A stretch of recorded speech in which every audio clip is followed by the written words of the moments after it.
Hello friends, welcome to Vamja education. ધોરણ 10 પૂરું થઈ ગયું છે. તો હવે આગળ કઈ સ્ટ્રીમ રાખવી, શું કરવું? ચાલો આજના આ વિડીયોમાં પ્રોપર ગાઈડન્સ જોઈએ.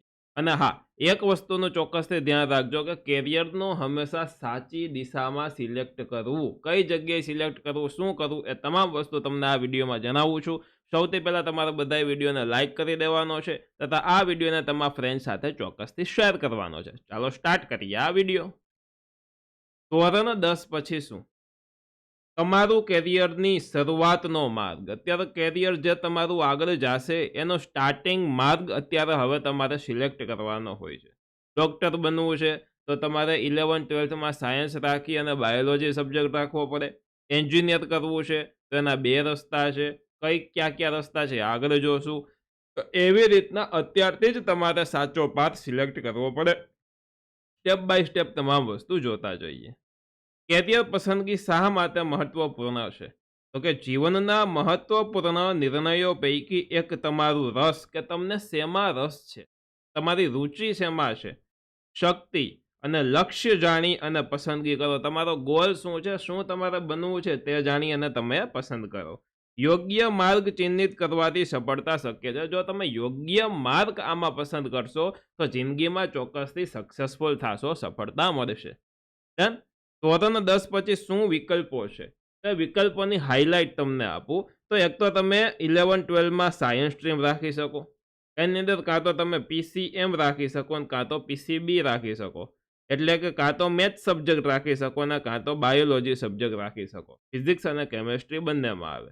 કાં તો તમે કોમર્સ સ્ટ્રીમ રાખી શકો, કાં તો તમે આર્ટ્સમાં જઈ શકો, કાં તો ડિપ્લોમા તમે કરી શકો, અથવા તો આઈટીઆઈ કરી શકો, પોલિટેકનિકના કોર્સ કરી શકો, સ્કિલ બેઝ કોઈ કોર્સ કરી શકો. તો આટલા ઓપ્શનો હોય છે.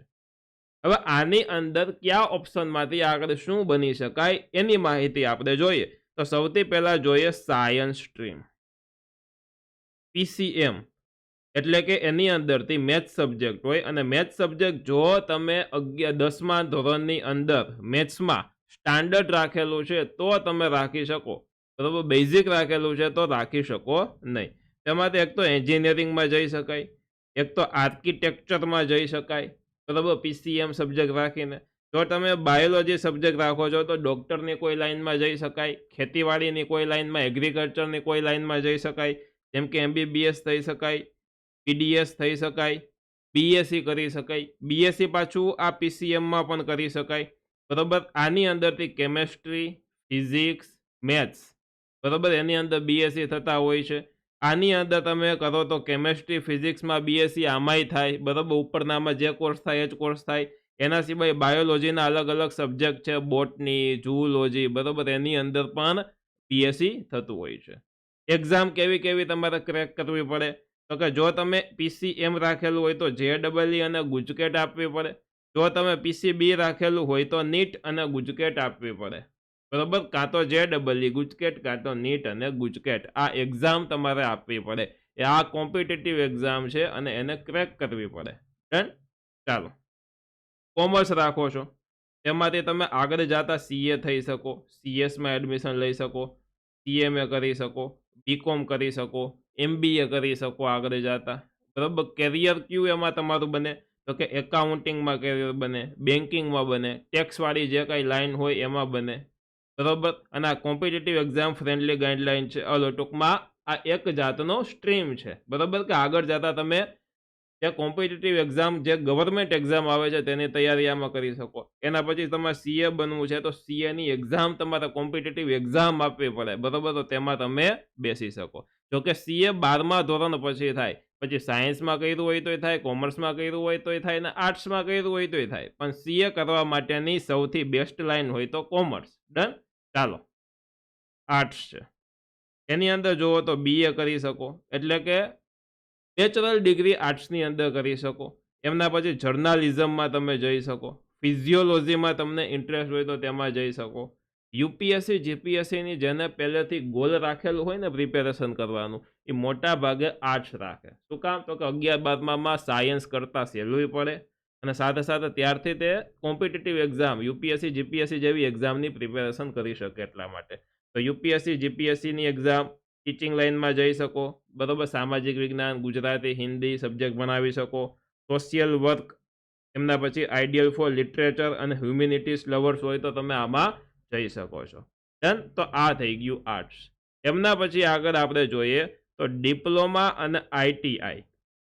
હવે તમારે એન્જિનિયર બનવું છે ને એના માટેની બે લાઈન છે. પહેલી લાઈન, એક તો તમે સાયન્સ રાખો 11-12માં, એમાં પીસીએમ સબ્જેક્ટ લ્યો, એમ એટલે કે મેથ્સ સબ્જેક્ટ લ્યો, અને એના પછી તમે ડિગ્રી એન્જિનિયરિંગ કરી શકો છો. પરંતુ એવું તમારે નથી કરવું, તો તમે ડિપ્લોમાની અંદર 11-12 આખા સ્કીપ થઈ જાય, એની જગ્યાએ તમે ડિપ્લોમામાં એડમિશન લ્યો. ડિપ્લોમાની અંદર તમે 3 વર્ષ ભણવાનું હોય, બરોબર. તો આ 3 વર્ષનો કોર્સ કરો, ત્યારબાદ તમે ડિપ્લોમાના બેઝ ઉપર ડિગ્રીની અંદર એડમિશન લઈ શકો છો, બરોબર. એમાંય તમે એન્જિનિયર બનો. હવે તમે 11-12 પીસીએમ સબ્જેક્ટ રાખીને એન્જિનિયરિંગ કોલેજમાં જાઓ છો, તો એન્જિનિયર બનવા માટે 4 વર્ષનો સમયગાળો એમાં આપવો પડે. ગ્રેજ્યુએશન કરવા માટે 4 વર્ષ હોય, જ્યારે તમે ડિપ્લોમા કરીને જાઓ છો તો 3 વર્ષ જ હોય છે, બરોબર. કારણ કે ડિપ્લોમામાં 1 વર્ષ એડ થઈ ગયું હોય, ડિપ્લોમા કરવાનો 3 વર્ષનો સમયગાળો હોય, આમાં આપણે 11-12 કરીએ તો એ 2 વર્ષનો સમયગાળો હોય. એટલે ટૂંકમાં તમારે એન્જિનિયર બનવું છે તો 6 વર્ષનો જ સમયગાળો બેયમાં થાય, 11માંથી ચાલુ કરો તો, બરોબર. તો જુઓ, પોલિટેકનિક એની અંદર 3 વર્ષ એન્જિનિયરિંગ ડિપ્લોમા થઈ શકે. આઈટીઆઈ રાખો તો જો અમુક ગવર્મેન્ટ એક્ઝામ હોય ને એની અંદર ક્વોલિફિકેશનમાં ફરજિયાત આઈટીઆઈ માગતા હોય, બરોબર. તો આઈટીઆઈ કરી શકાય. આઈટીઆઈની અંદર ઇલેક્ટ્રિશિયન બની શકો, તમે ફિટર બની શકો, એમના પછી કોમ્પ્યુટર ટેકનિશિયન, બરોબર. એવી જાતની વસ્તુ બની શકો. ને આની અંદર ગવર્મેન્ટ સ્કીમો પણ ઘણી બધી અવેલેબલ હોય છે, સ્કોપ હોય છે, બરોબર. એના માટે તમારે યુટ્યુબમાં તમે સર્ચ કરી શકો, ગૂગલની અંદર તમે વધારે માહિતી સર્ચ કરી શકો છો. ત્યારબાદ આવે સ્કિલ કોર્સિસ. અત્યારે સ્કિલનો જમાનો છે. જો તમારી પાસે કોઈ સ્કિલ હોય તો તમે ખૂબ સારા પૈસા આગળ જતા કમાઈ શકો છો, બરોબર. તો તમારું ફ્યુચર બ્રાઇટ છે. તો તમે અલગ અલગ સ્કિલ કોર્સિસ પણ કરી શકો છો. પણ મારું માનવું એ છે કે આગળની જે લાઈન આપણે બધી જોઈ, સાયન્સ, કોમર્સ, આર્ટ્સ, બરોબર, એ ખાસ કરવી જોઈએ, ડિપ્લોમા કરવું જોઈએ. પછી તમે જે કોલેજમાં જાઓ છો ગ્રેજ્યુએશન કરવા માટે, તો ત્યારે કોલેજની સાથે સાથે તમારે તમારી સ્કિલને ઇમ્પ્રૂવ કરવી જોઈએ. કોલેજની સાથે સાથે આ સ્કિલ કોર્સિસ કરવા જોઈએ, બરોબર. 10મું કરીને ડાયરેક્ટ સ્કિલમાં જંપલાવવું નહીં, એવું મારું પર્સનલ માનવું છે. પણ હું તમને સ્કિલ કોર્સ એવા જણાવું કે જેની વેલ્યુ વધારે છે. એક તો ગ્રાફિક ડિઝાઇનિંગ કરી શકો, કોડિંગના કોર્સ, એમના પછી એનિમેશન, બરોબર. અને આ બધી વસ્તુ ઓનલાઈન પ્લેટફોર્મ દ્વારા થાય, ગૂગલમાં થાય, કોર્સેરા કરીને આવે એમાં થાય, એનએસડીસીમાં થાય, બરોબર. એની અંદર લો ઇન્વેસ્ટમેન્ટ હોય અને છેલ્લે તમને જોબ ફટોફટ મળી જાય, સારા એવા પેમેન્ટવાળી જોબ મળે, એટલે કે હાઈ રિટર્ન ઓપ્શન એની અંદર અવેલેબલ છે. પણ ખાસ એક વસ્તુનું ધ્યાન રાખજો કે મારું માનવું એવું છે કે આ તમે કોલેજમાં આવો ને, એ કોલેજની સાથે સાથે આ સ્કિલ કોર્સિસ કરવા જોઈએ. અત્યારે કરાય નહીં, કરી શકો પણ કરાય નહીં. આપણે ગ્રેજ્યુએટ પહેલાં થઈ જવું જોઈએ. છે. ચાલો, યોગ્ય કારકિર્દી પસંદ કરવા માટેની ટિપ્સ જોવો જોઈએ. તો કે તમારું રસ ઓળખો પહેલા તો, કે તમને શેમાં રસ છે, તમારું ગોલ શું છે, બરોબર. ગોલ તમારો નક્કી હોવો જોઈએ અત્યારથી. માર્ક અને પરિણામ ધ્યાનમાં લ્યો. હવે તમે એવરેજ વિદ્યાર્થી હો, એ તમને ખબર જ હોવી જોઈએ. તો અત્યારે તમે ધારો કે મારે JEE ક્રેક કરવી છે, એડવાન્સમાં બેસવું છે, બરોબર. JEE એડવાન્સમાં, તો જો તમે મહેનત કરો તો બેસી શકો, હું ના નથી પાડતો. પણ એટલી મહેનત કરવાની તાકાત તમારામાં હોવી જોઈએ, બરોબર. એ મહેનત તમે કરી શકવા જોઈએ. એટલે તમે તમારી કેપેસિટી શું છે ને, એ કેપેસિટીને ધ્યાનમાં લ્યો. અને જો એ કેપેસિટી તમારો ગોલ અચીવ કરવા માટેની નથી, તો મહેનત વધારો, બરોબર. તો તમારું રસ ઓળખો, માર્ક અને પરિણામ ધ્યાનમાં લ્યો, એક ગોલ નક્કી કરો, લક્ષ્ય નક્કી કરો, અને સાચી જગ્યાએ ગાઈડન્સ લો. તમારા પેરેન્ટ્સ સાથે વાત કરો, ટીચર્સ સાથે વાત કરો, કાઉન્સિલર સાથે વાત કરો, બરોબર. એમને તમે તમારી રીતના કોઈ ડિસિઝન લેવાય નહીં. ભલે તમે તમારો રસ શું છે, તમે શું વિચાર્યું છે એ શેર કરાય, પણ ડિસિઝન બધાને સાથે લઈને કરાય, એકલા હાથે ડિસિઝન કરાય નહીં. કારણ કે આના ઉપર આપણું આખું કેરિયર છે ને, આખું કેરિયર નિર્ભર. હવે એક બહુ મોટો મિથ છે, એ મિથ મારે આજે તોડવો છે. લોકોને એવું લાગતું હોય કે હોશિયાર વિદ્યાર્થી સાયન્સમાં જાય, મીડિયમ વિદ્યાર્થી કોમર્સમાં જાય, અને નબળા વિદ્યાર્થી આર્ટ્સમાં જાય. તો એવું નથી ભાઈ. જે તમારો ગોલ છે એ ગોલને અચીવ કરવા માટે તમારે જે યોગ્ય સ્ટ્રીમ હોય તે સ્ટ્રીમ તમારે લેવી જોઈએ.